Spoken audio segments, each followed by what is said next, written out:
지난주에 기도 제목 많이 주셔서 기도를 더 많이 했어야 되는데 그렇지 못한 거 회개하며 더욱더 기도하며 나아가는 믿음의 자녀가 되었으면 좋겠고, 함께 한 공동체가 서로를 위해서 더욱더 기도했으면 좋겠습니다. 오늘도 꿈꾸는 예배, 꿈이 있는 예배, 저희 세 가지 은혜가 가득했으면 좋겠습니다. 그것 가운데 첫 번째는 하나님의 인재가 가득한 예배가 되었으면 좋겠습니다.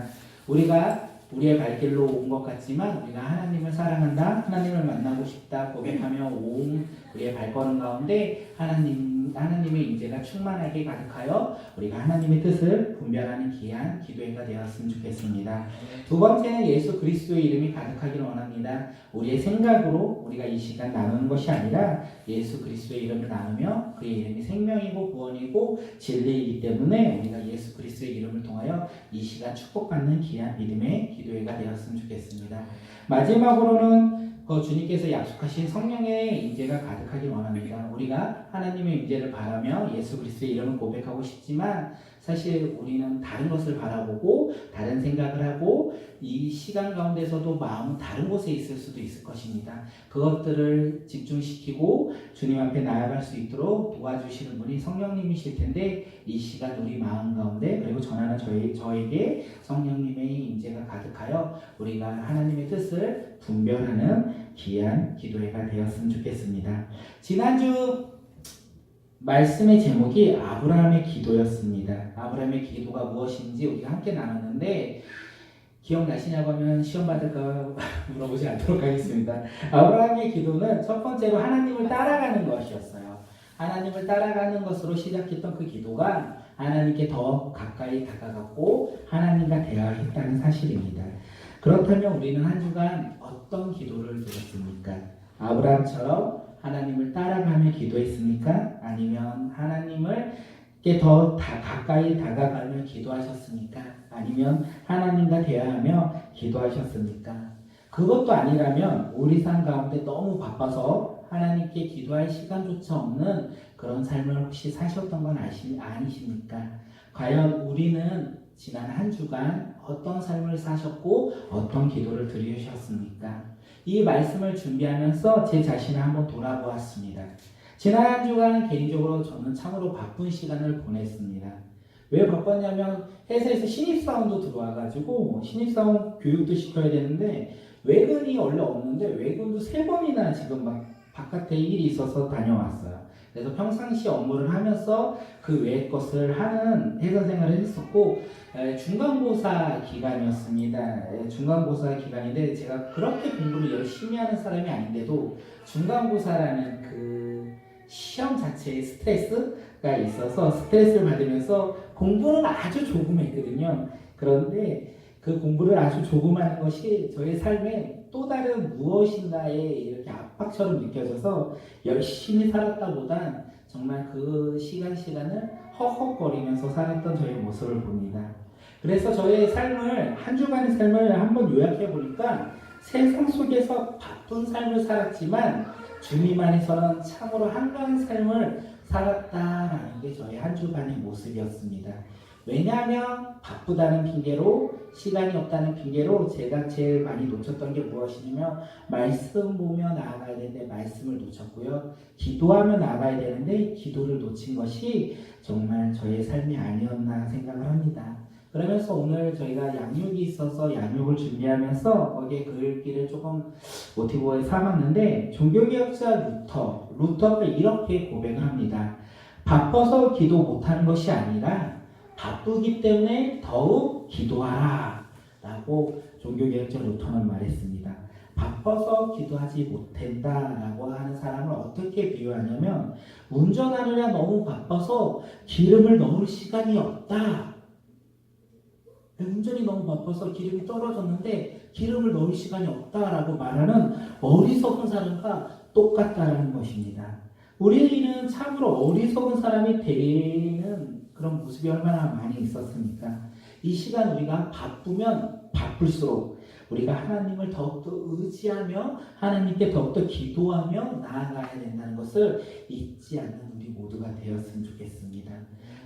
우리가 바쁘면 바쁘다는 핑계로 기도하지 않는 것이 아니라 바쁘면 바쁜 것 때문에 더욱더 기도하는 우리 믿음의 공동체가 되었으면 좋겠습니다.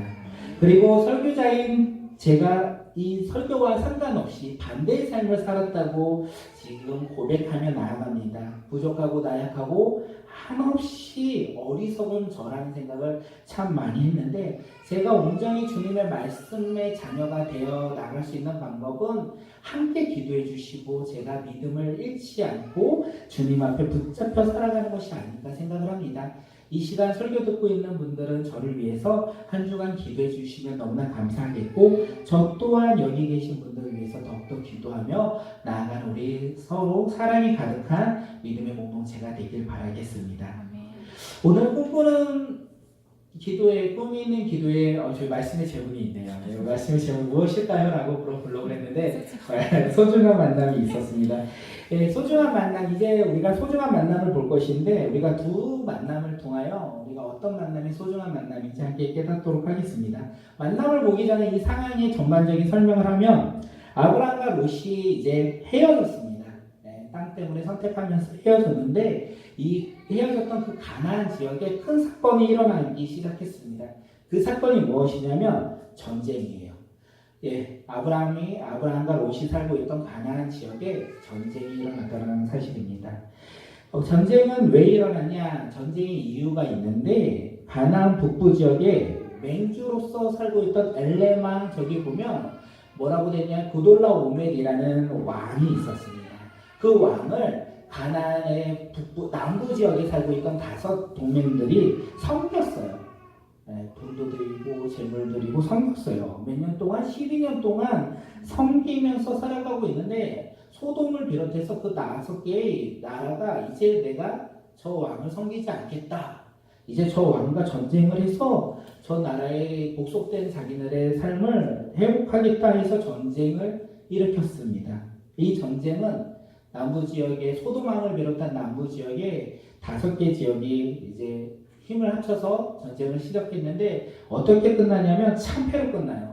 시작과 동시에 그냥 망했다는 거죠. 참패로 끝납니다. 그래서 그 결과 소돔에 거주하고 있던 누구죠? 롯을 포함하여 많은 사람들이 포로로 잡혀갔고 많은 재물들을 빼앗겼던 상황이 발생되어집니다. 소돔의 패배로 이제 롯이 포로로 잡혀가는 소식을 이제 아브람이 들어요. 그 아브람이 그 소식을 듣고 즉시 자신의 병사 318명을 이끌고 누구를 구출하기 위해서 갔을까요? 롯을 구출하기 위해서 이제 가나안 전쟁에서 승리했던 북부 동맹군들을 추격합니다. 대단하죠. 전쟁에서 승리했던 그 수만을 거느리는 그 동맹군을 아브람은 318명을 데리고 나아가는 거죠. 아브람이 그 전쟁에서 쫓아가면서 들었던 생각이 무엇일까요? 318명을 데리고 지금 북부 동맹군을 상대하기 위해서 쫓아갈 때 어떤 생각이 들었을까요? 아마도 전쟁에서 승리하지 못할 거라는 것도 알고 있었을 거예요. 그리고 자기네 부대가 318명밖에 없다는 것도 알고 있었을 거예요. 현실의 어려움이 너무나 크겠다라는 것도 알고 있었을 거예요. 그런데 아브라함은 그런 것을 다 알고 있어도 쫓아갈 수밖에 없었어요. 북부 동맹군들을 따라가서 그들과 전쟁할 수밖에 없던 이유가 무엇이냐면, 상황이 어렵고 자신의 군사가 부족하더라도 사랑하는 조카 그 조카 롯이 포로로 잡혀가는 것을 모른 척할 수 없었다는 것이에요. 그래서 아브라함은 쫓아갑니다. 그리고 자신의 병사 318명과 함께 전쟁을 하죠. 그 전쟁의 결과 승리예요. 참 신기하죠. 이거 병사도 별로 없고 전투력도 약할 것 같은 아브라함의 군대가 이깁니다. 그리고 롯을 포함해서 포로로 잡혀갔던 사람들을 구출하고요, 재물을 빼앗겼던 재물도 다시 회복하여서 가나안으로 돌아와요.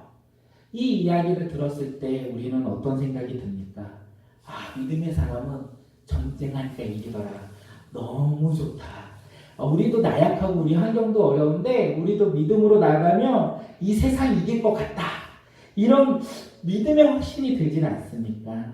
그런데 사실 정작 아브라함은 어떤 마음으로 전투에 임했을까요? 아브라함은 자신의 병사와 전술을 의지하면서 전투에 임했을까요? 아마 그렇지 않았을 것입니다. 왜냐하면 아브라함은 전쟁 가운데 자기의 병사가 고작 318명밖에 없다는 것을 알고 있었다는 것이에요. 그런데 아브라함은 전쟁에 나아갑니다. 사랑하는 조카 롯 때문에 나아갔지만 아브라함이 믿고 있는 그 신실하신 하나님과 언제나 자신과 동행하는 전능하신 하나님을 믿기 때문에 담대한 마음으로 전투에 임했다는 거예요. 그 결과 하나님의 인도하심에 하나님의 도우심에 따라 전쟁에서 승리했던 것이 이번 가나안 전쟁이었습니다. 오늘을 살아가고 있는 우리는 어떤 전투를 하고 계십니까? 오늘을 살아가고 있는 우리들은 삶에서 어떤 싸움들을 하고 계십니까? 우리는 돈 때문에, 시간 때문에, 사랑 때문에, 그다음 직장 때문에 수많은 싸움을 하고 있는 것은 아니십니까? 그리고 수많은 전투를 오늘도 하고 있었고 지금도 하고 있는 것은 아닙니까? 우리 삶 가운데 이 수많은 전투 가운데 우리는 내 중심적인 생각으로 그것을 이겨낼 거냐, 아니면 하나님의 중심으로 그 전투에 임할 거냐, 그럴 때 우리가 얼마나 많이 있습니까? 그리고 바쁜 세상 가운데 말씀 봐야 하는데, 봉사해야 되는데, 기도해야 하는데 생각하면서 얼마나 많은 영적 전투를 하고 있습니까? 그리고 그런 영적 전투를 다 피해서 아니다, 오늘은 내가 너무 힘드니까 오늘 나 잠시 쉬어야지, 오늘 내가 너무 피곤했으니까 나에게 휴식이라는 선물을 줘야지, 이러면서 영적 전투를 하고 있는 것은 아니십니까? 우리가 이렇게 수많은 영적 전투를 하고 있는데 어제만 했던 것도 아니고 오늘만 하는 것도 아니고 내일도 하는 것도 아니에요. 우리는 항상 하고 있다는 것입니다. 이런 다양한 영적 전투에서 우리가 승리할 수 있는 비결은 무엇입니까? 아브라함처럼 마음을 가져야 돼요. 아브라함은 자신의 환경이 어렵고 상황이 어려워도 하나님을 바라보고 하나님과 동행하는 그 전능하신 하나님을 바라보면서 전투에 임했던 것처럼 우리도 우리 삶에서 하나님을 바라보지 못하게 하는 수많은 영적 전투에 임할 때 하나님을 바라보고 우리와 함께 하시는 하나님을 의지하면서 담대히 나아가면 승리할 수 있지 않을까 생각합니다. 그렇기 때문에 우리는 하나님 중심적으로 세상 가운데 살아가야 되고, 말씀 보는 삶을 살아가야 하고, 기도하는 삶을 살아가야 하고, 전도하는 삶을 살아가야 합니다. 그것이 하나님의 자녀로서 이 세상 가운데 수많은 전투에서 우리가 승리할 수 있는 비결이기 때문입니다. 아브라함은 가나안 북부 동맹군과의 전쟁에서 승리한 후에 이제 돌아옵니다. 이제 승리하고 돌아오겠죠. 그러면 우리도 세상 가운데 나가서 승리하고 돌아온다는 거예요. 돌아올 때 수많은 새로운 만남이 우리를 기다리고 있다는 것입니다. 아브라함은 승리하고 돌아올 때 누구를 만나냐면 소돔 왕을 만났고요. 그리고 살렘 왕 멜기세덱을 만납니다. 이 두 만남을 통하여 우리는 어떤 만남이 하나님이 원하는 만남이고 소중한 만남인지 깨달았으면 좋겠습니다. 소돔 왕 베라. 소돔 왕 베라는 아브라함이 전쟁에서 승리하고 돌아올 때 나가서 아브라함을 영접합니다. 그런데 사실 소돔 왕 베라는 그 아브라함은 이방인이거든요. 이방인 아브라함이 별것 아니라는 생각을 했었을 거예요. 그리고 그를 무시했을 거예요. 그런데 이번 전투에서 보니까 자기의 소돔은 졌는데 아브라함의 318명은 전쟁에서 승리했어요. 자신이 패배했던 그 전쟁에서 승리한 아브라함을 다시 바라보았고 그와 친해지기 위해서 나아가서 영접했다는 것이죠. 그런데 우리는 알고 있어요. 소돔이 얼마나 죄악이 많은지, 그 소돔 왕 베라가 얼마나 죄가 가득한지 알고 있습니다. 이번 기회에 아브라함과 친해져서 죄에서 떠나 의의 길로 나아갔으면 참 좋겠는데 사실 소돔 왕은 변하지 않았어요. 여전히 그는 죄 가운데 있었던 것이죠. 어떻게 그가 죄 가운데 있었는지 알 수 있냐면 말씀을 보면 알 수 있어요.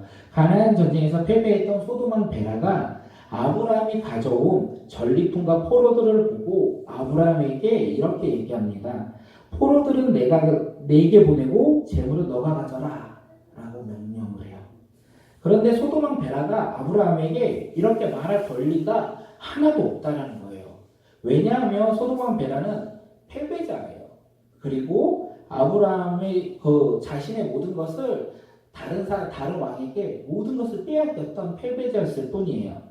그런데 그와 반대로 아브라함은 전쟁에서 승리해서 승리자일 뿐만 아니라 그가 획득한 포로와 획득한 재물은 그의 것이라는 거예요. 이제 소돔한 것이 아니라 아브라함의 것이라는 거죠.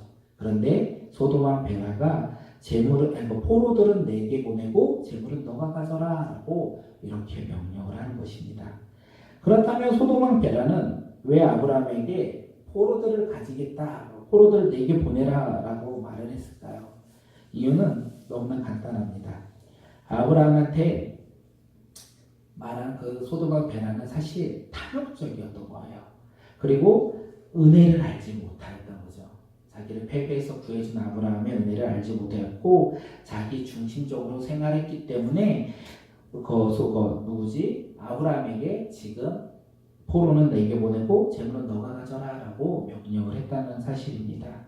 그리고 포로를 왜 달라고 했냐면 그 당시에 농경사회이기 때문에 재물보다는 사람이 더욱더 값어치가 높았어요.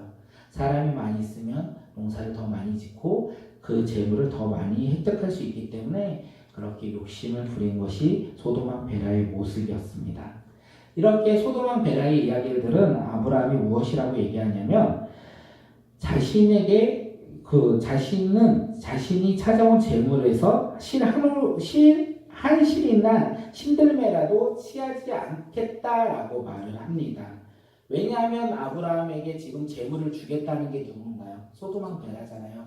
근데 아브라함은 알고 있어요. 이 전쟁에서 승리하고 재물을 주신 분이 바로 하나님이라는 것을 알고 있었습니다. 그래서 소돔과 베라의 말을 듣고 아브라함은 재물이 필요 없다, 재물을 가질 생각도 없다라고 이렇게 얘기를 하고 있는 것입니다. 그렇지만 자신과 함께한 자신의 병사들에게는 정당한 대가를 통한 재물을 나눠줄 것을 말해요. 자신은 재물을 갖지 않을지언정 자신과 함께했던 병사들에게는 재물을 나눠주는 것이 아브라함의 모습이었다는 것이죠. 우리는 이렇게 아브라함과 소돔과 베라의 만남을 보았습니다. 이 만남을 통해서 우리가 깨달아야 될 건 무엇일까요? 재물을 사랑하는 사람은요, 재물만을 바라보고요, 자신의 욕심으로 상대방을 바라본다는 사실입니다. 재물을 사랑하는 사람은요, 돈을 사랑한다는 얘기입니다. 결국 다른 사람을 배려하지 않는 모습이 가득한 것이라는 것을 우리는 볼 수 있다는 거예요.